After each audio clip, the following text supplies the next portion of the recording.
올해는 추석이 다른 해보다 일찍 지나갔습니다. 도도 말고 돈도 말고 한가위만 같다라는 말처럼 우리 조상들은 추석 되면 도일을 떠나가는 좋은 날씨 속에 풍성한 음식을 장만하여 가족 친지와 더불어 즐겁게 지냈기에 한평생의 삶이 늘 그와 같기를 소망하였습니다. 지금 세상이 많이 변했지만 우리 마음속의 영혼은 여전합니다. 그러나 이번 추석을 맞으며 드는 제 생각은 이와 사뭇 달랐습니다. 태풍 흰노남의 영향으로 많은 국민이 피해를 입었고 포항에서는 요청원이 없는 사고로 많은 사람이 목숨을 잃었습니다. 특히 어머니 잘 키워주셔서 감사합니다라는 마지막 말을 남기고 세상을 뜬 15세 소년과 그 어머니의 사연이 가슴을 아프게 하는 추석이었습니다. 그래서 우리는 우울한 추석을 보냈습니다. 모처럼 가족들이 반갑게 만났지만 나는 이야기는 우울한 것들 뿐이었습니다. 코로나 사태는 언제 종식될지 알 수 없는 상황에서 이 고물가, 고금리, 고환율로 경제 사냥은 어렵고 미중 패권 갈등과 소련과 우크라이나 전쟁 등 세계 정세의 불안으로 우리의 앞날도 가능하기 어디 있습니다. 이런 때일수록 국민에게 희망을 주고 해결책을 내놓아야 할 정치권은 타협 없는 대립과 갈등, 부끄러움을 모르는 거짓말, 참을 수 없는 증오의 표출, 미주알 고주할 상대방 흠집 내기 등에 매몰되어 있습니다. 그래서 우리는 좀 우울한 추석을 보냈습니다. 이제 우리는 정신 차려야 할 때입니다. 나라 사정이 이러니 교회는 더욱 정신 차려야 합니다. 우리 성도들도 마찬가지일 것입니다. 아멘입니까? 사랑하는 성도 여러분, 독일이 낳은 유명한 화가 가운데 알베르트 듀로라는 사람이 있습니다. 알베르트 듀로. 그의 그림 중에 제일 유명한 작품이 기도하는 선입니다. 영상을 보듯이 기도하는 선입니다. 양손을 모으고 기도하는 모습을 그린 것인데 이 그림을 그린 배경에는 아주 귀한 친구의 사랑이 있습니다.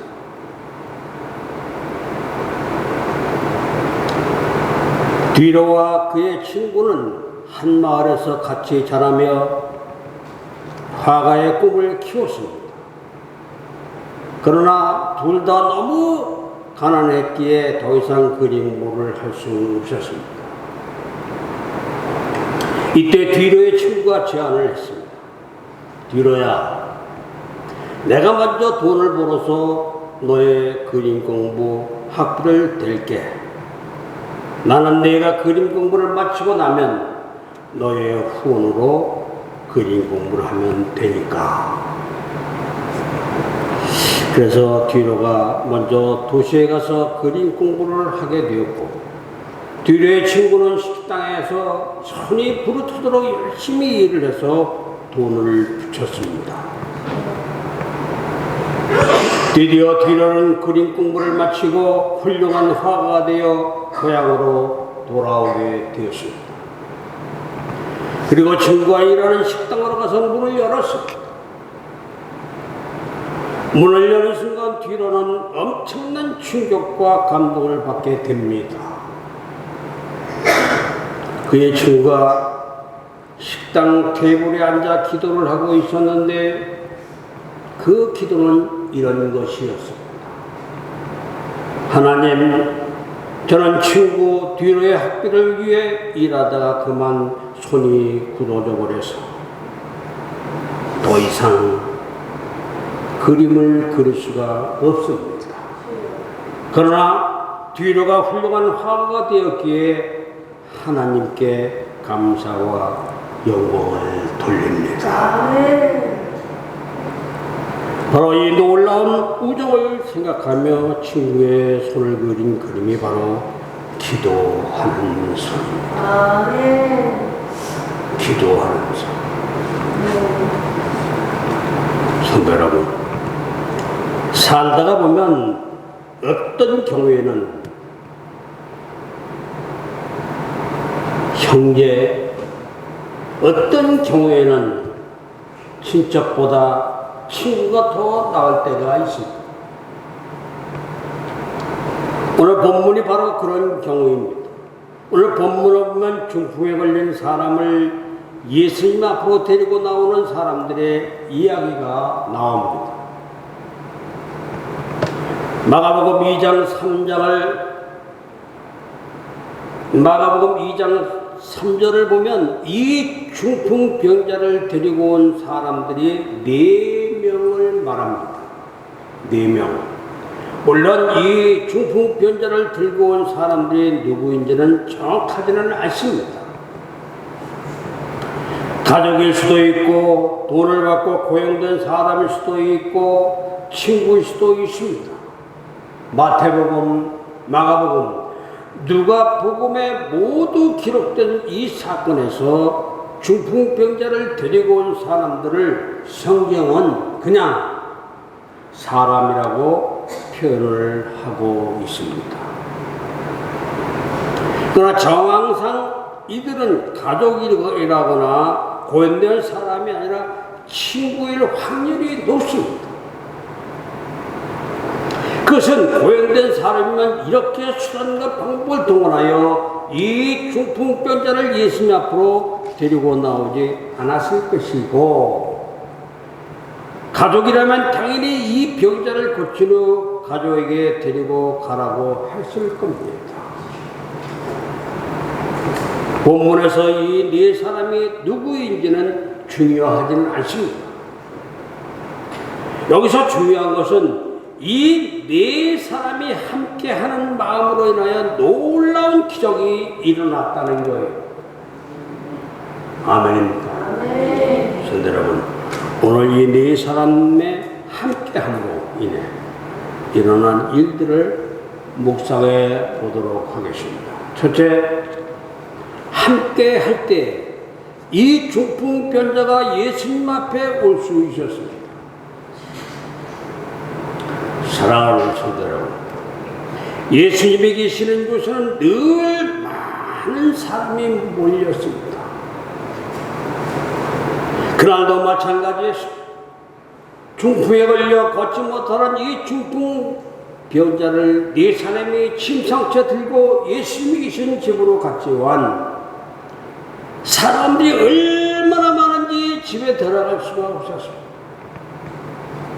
그래서 그들이 생각한 것은 옥상으로 올라가 지붕을 뜯고 침상할 사람들이라는 것이었습니다.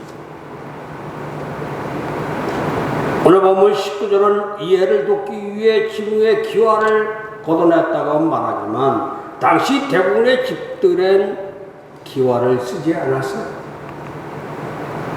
그러면 어떻게 지붕을 뚫었겠습니까? 어떤 집이든 지붕을 뚫는다는 것은 쉽지 않는데 말입니다. 이것은 갈릴리 지방의 주거 문화를 이해해야 알 수 있습니다. 예수님이 주로 활동하셨고 본문의 배경이 되는 이 북쪽 갈릴리 지방은 여름에는 너무 더워서 낮에는 집안에서 생활하기가 힘들 정도였어요. 그래서 사람들은 지붕 한가운데를 뚫어 구멍을 낸 뒤 더울 때는 지붕 뚜껑을 열어 공기가 순환되게 하고 추워지거나 비가 오면 다시 덮었습니다. 그리고 옥상으로 올라가는 계단은 대부분 집 밖에 있었습니다. 이런 구조에서 이 중풍병자를 옥상으로 끌어올릴 수 있었고 지붕을 뜯고 그 환자를 내릴 수 있었던 것입니다. 우리나라나 지금 같으면 전혀 불가능한 일인데 그 지역에서는 가능한 일이었어요.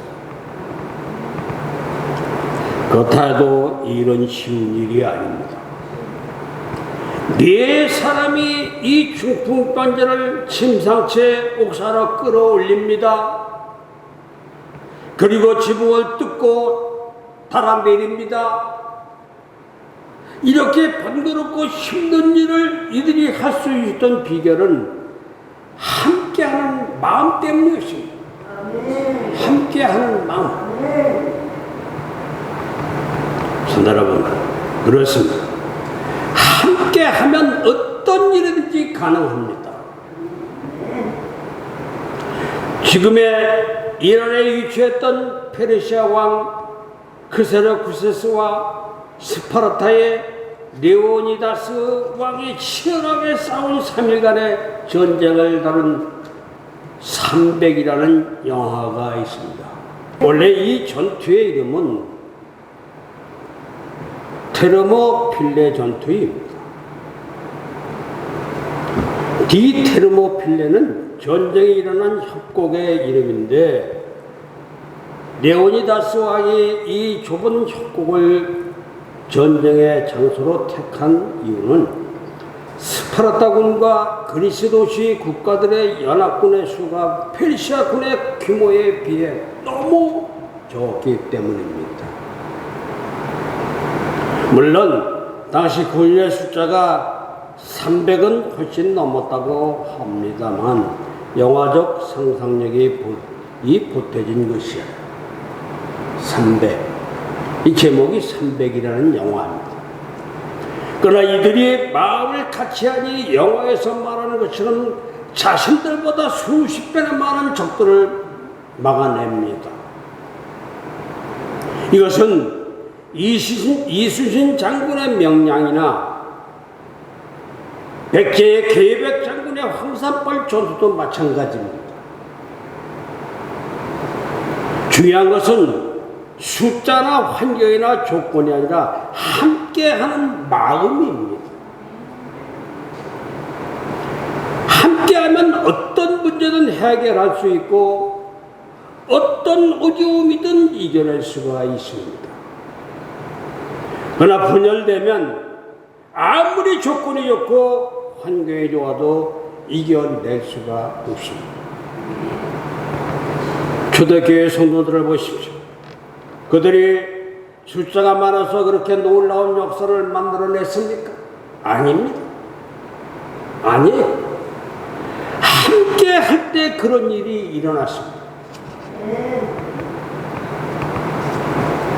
사도행전 1장 14절을 보시면 여자들과 예수의 어머니 마리아와 예수의 아우들과 더불어 마음을 같이하여 오로지 어떻게? 기도에 힘쓰더라. 기도에 힘쓰면 안 될 일이 없습니다.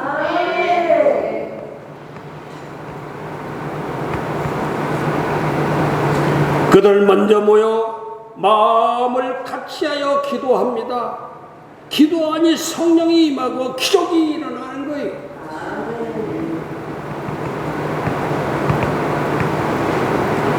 그들은 계속해서 마음을 같이합니다. 사도행전 2장 46절에서 47절까지를 보십시오. 46절입니다. 날마다 마음을 같이하여 성전에 모여 모이기를 힘쓰고 집에서 떡을 떼며 기쁨과 순전한 마음으로 음식을 먹고 40줄 다 같이 하나님을 찬미하며 또 온 백성에게 칭송을 받으니 주께서 구원받은 사람을 날마다 어떻게? 날마다 더하게 하시잖아. 그게 교회예요.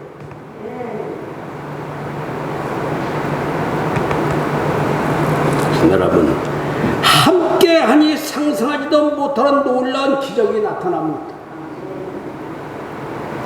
이것은 오늘날도 마찬가지예요. 함께 해야 돼요. 함께 하면 기적이 나타납니다. 우리가 마음만 같이하여 기도에 힘쓴다면 우리에게도 기적이 일어납니다.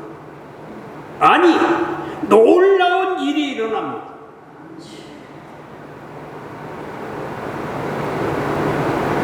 그러니 우리가 할 일은 마음을 같이 하는 일이에요.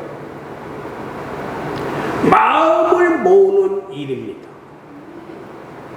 성령께서는 우리를 하나 되게 하시고, 그러니 우리는 모든 성도님들과 마음을 모아서 하나가 되어야 돼요. 너는 너, 나는 나. 천만의 말씀. 아무것도 안 돼요. 교회 부흥도 일어나지 마시고.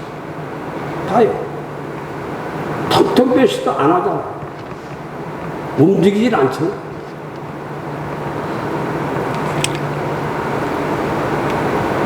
그런데 원수 마귀는 우리를 하나 되게 하지 못하게 여러 가지 수를 씁니다. 욕심을 발동하게 하기도 하고, 이기심을 발동하기도 하고, 비난의 마음도 넣어줍니다.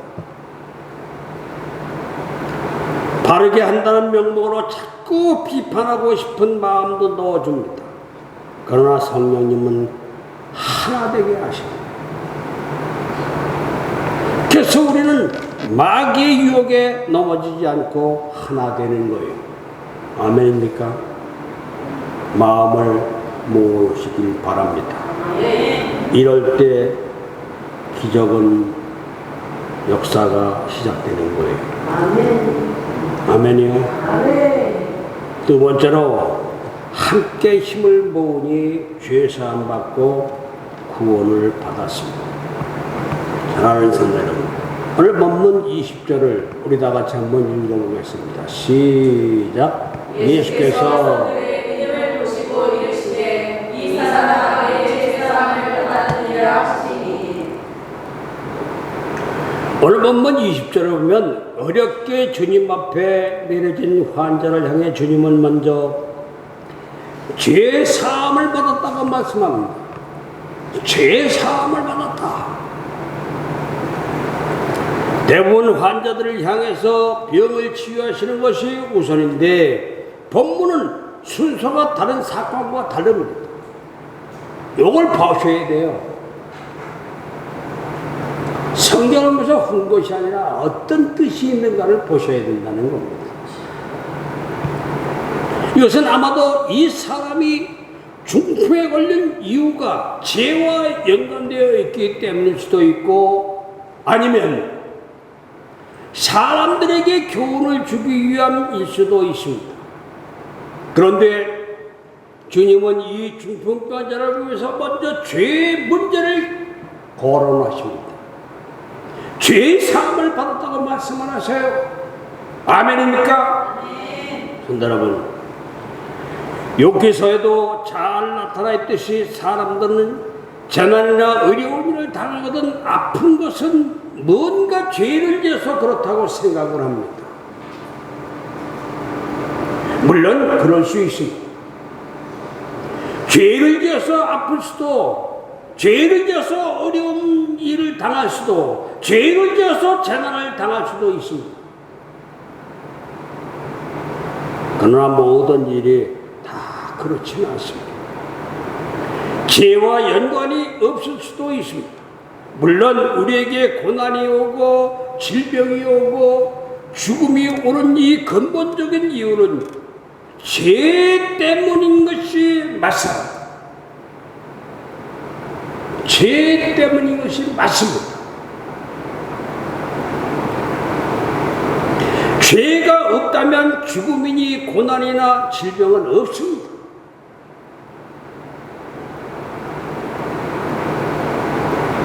우리가 구약을 보면 사람들이 900년 이상 산 사람들이 많잖아요. 죄가 없기 때문에 그렇게 오래 산 거예요. 그러나 근본적인 원인이 그런 것이지 모든 어려움이나 질병이 무슨 특별한 죄를 지어서 그런 것은 아니다 이겁니다. 그럼에도 불구하고 사람에게 죄의 문제는 그 무엇보다 제일 먼저 해결해야 할 일입니다. 죄는 우리의 복을 가로막습니다. 죄는 우리를 하나님과 멀어지게 만들고 기도를 막습니다. 이 말씀이 이사야서 59장 1절에서 2절 말씀이에요.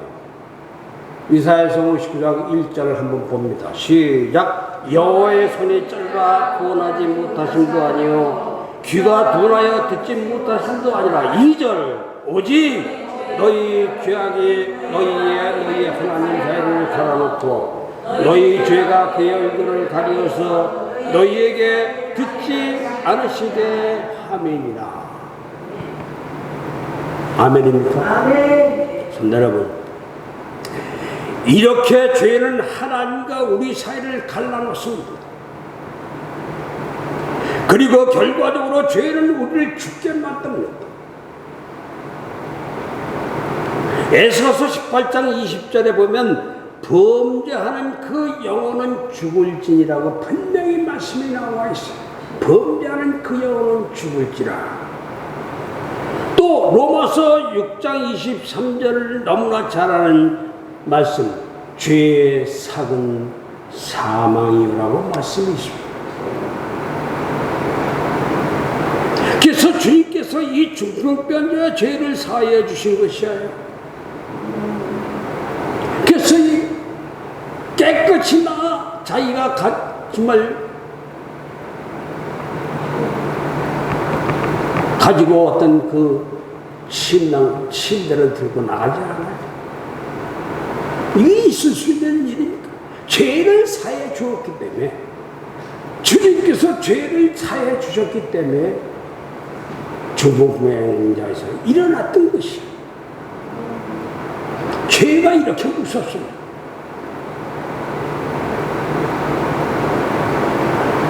간질병, 우선 헛소리 하는 이 사람들 다 그 속에 죄가 가득 차 있기 때문에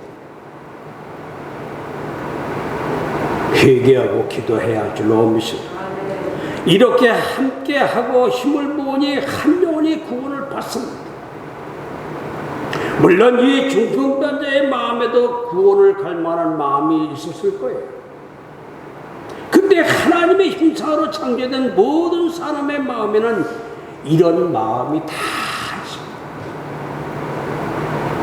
영적인 존재인 사람은 이런 갈망한 마음이 분명히 있어요. 다만 육신의 정욕과 이기심에 원수마귀가 주는 악한 마음에 가려져 있을 뿐입니다. 그래서 주님은 우리에게 때를 어떤지 못 어떤지 모든 사람에게 복음을 전하라고 말씀하시고요. 믿습니까? 믿습니까? 아멘. 여러분, 함께하니 육신적으로 아파 평생을 그렇게 살다 죽어 지옥에 갈 그 사람이 죄사함마다 천국의 백성이 된 거예요. 복된 백성이 됩니다. 함께하는 것은 이렇게 놀라운 일을 만들어낼 수가 있습니다.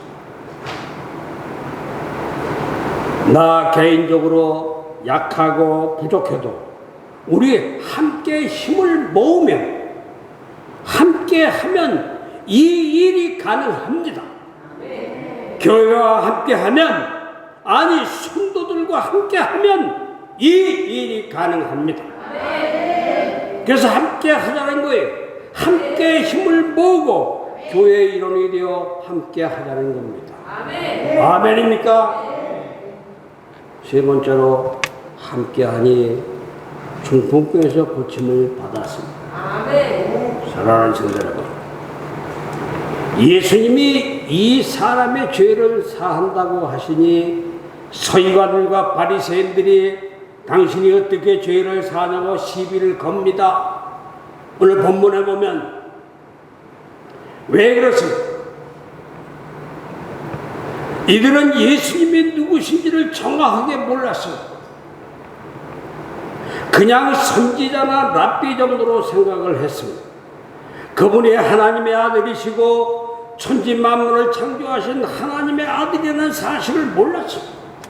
죄를 사할 권세가 있는 분이라는 사실을 몰랐어요. 마가복음 2장 10절에서 11절을 보십시오. 마가복음 10장 10절에서 11절에 보면 10절에 다 같이 그러나 인자가 땅에서 죄를 사하는 권세가 있는 줄을 너희로 알게 하려고 하노라 하시고 중풍병자에게 말씀하시되 11절에 내가 네게 이르노니 일어나 네 상을 가지고 집으로 가라.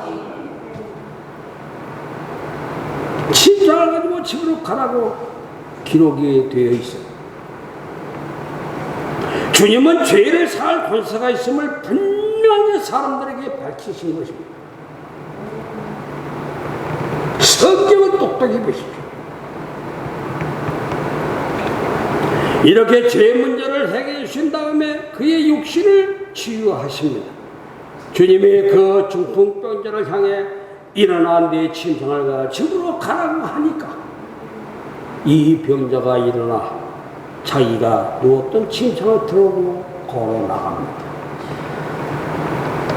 우리가 잘 알다시피 중풍병은 몸이 마비되어 몸을 잘 쓸 수가 없는 병이에요. 그래서 사람들에 의해 침상에 들려왔는데 이제 그 침상을 들고 걸어 나갑니다. 할렐루야! 성도 여러분, 함께 힘을 합치면 이런 놀라운 기적이 일어나는 거예요. 성경을 보면 다 그런 것은 아니지만 기적이 일어나는 현장에 믿음의 사람들의 함께하는 일이 있습니다. 오병이어의 기적이, 오병이어의 사건은 믿음으로 떡을 나누는 제자들이 있었습니다. 또 아말렉을 이긴 뒤에는 모세의 기도가 있었고, 오늘 본문에는 이 중풍병자를 믿음으로 들고 온 사람들이 있었습니다. 전도서 4장 9절로 12절을 보면 함께함이 얼마나 대단한가를 보여주고 있습니다. 우리 전도서 4장 9절에서 12절, 우리 먼저 9절 시작. 두 사람이 한 사람보다 나으면 그들이 술감으로 좋은 사람들일 것이니라. 10절에 혹시 그들이 넘어지면 하나가 그 동물을 붙들어 일으키려니와 홀로 있어 넘어지고 붙들어 일으킬 자가 없는 자에게는 화가 있으리라. 11절에 또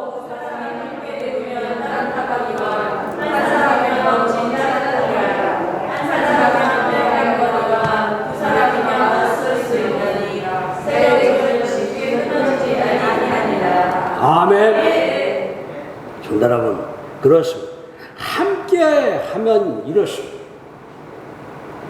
그러게 지금 내가 할 일은 믿음의 성도들과 함께 하는 거예요. 아멘 소리가 없어요. 아멘. 함께 예배하고, 아멘. 함께 기도하고, 아멘. 함께 찬송하며 마음을 같이 하는 겁니다. 아멘. 그럴 때 힘이 나고 어려움을 이겨낼 수 있으며 기적도 일어날 줄로 믿습니다. 아멘. 아멘입니까? 아멘. 미국 프로농구 NBA 보스턴 셀틱스라는 팀에 케빈 맥켈이라는 선수가 있었습니다. 그 선수는 코칭 스태프 중 케이시 존스라는 이 코치를 특히 존경했는데 그는 선수들이 실수하고 어려울 때 찾아와 칭찬해주고 격려를 해주었기 때문입니다. 그러던 어느 날 이 케빈 맥켈은 중요한 발견을 하게 되었습니다. 이 케이시 코치가 승리에 중요한 역할을 하거나 언론의 스포트라이트를 받는 선수에게는 칭찬을 하지 않고 결승골을 놓치거나 팀을 지게 만든 사람들에게만 다가가서 격려를 했기 때문입니다.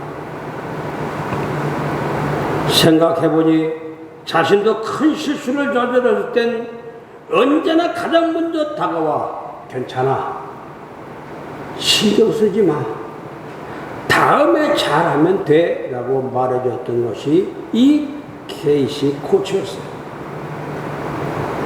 그 이유를 궁금하게 여긴 이 케빈은 코치를 따로 만나 물어보았습니다. 코치님, 왜 우리가 잘했을 때는 칭찬이나 축하를 해주지 않고 어째서 실수했을 땐 가장 먼저 다가와 격려를 해주는 거죠?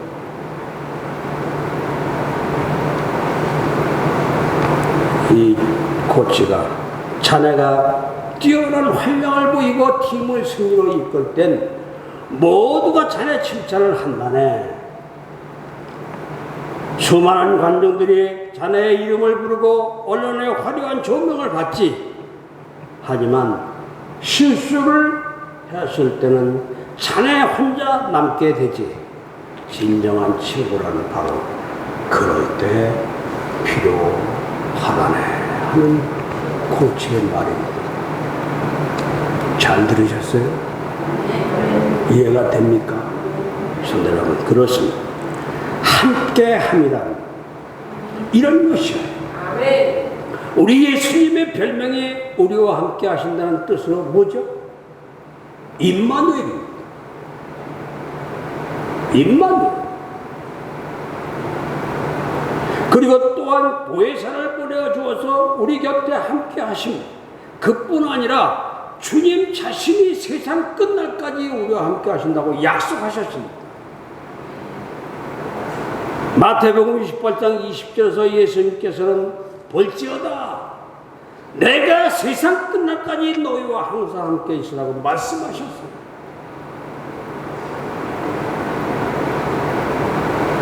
사랑하는 성도 여러분, 우리 주님은 이런 주님이십니다. 그러게 우리도 주님과 함께 하시기 바랍니다. 그리고 교회와 믿음의 성도와 함께 하시기를 바랍니다. 그래서 놀라운 일을 함께 만들어가는 성도님들이 되시길 주님의 이름으로 축원합니다. 축원합니다. 기도하겠습니다. 무엇이든 간구하면 응답하시는 하나님 아버지, 하나님은 우리가 하나님께 간구하면 무엇이든지 아끼지 않고 무한히 많이 주시어 살펴주신 은혜를 감사드립니다. 우리에게 믿음을 주시고 주님의 몸된 교회를 주셔서 올바른 신앙생활로 하나님의 자녀가 되게 하셔서 감사합니다.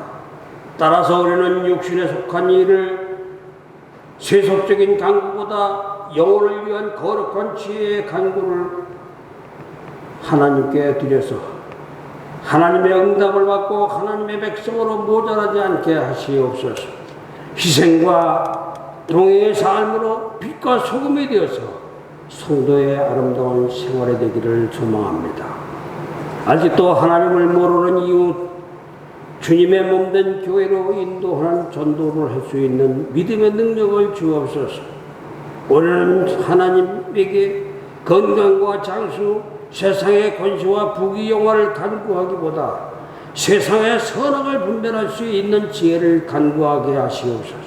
우리는 부정과 부패가 가득한 세상에서 선은 선하고 악은 악하다는 정확한 지혜로 살아가게 하시고 세상의 탁한 조류에 휘말리지 않고 믿음으로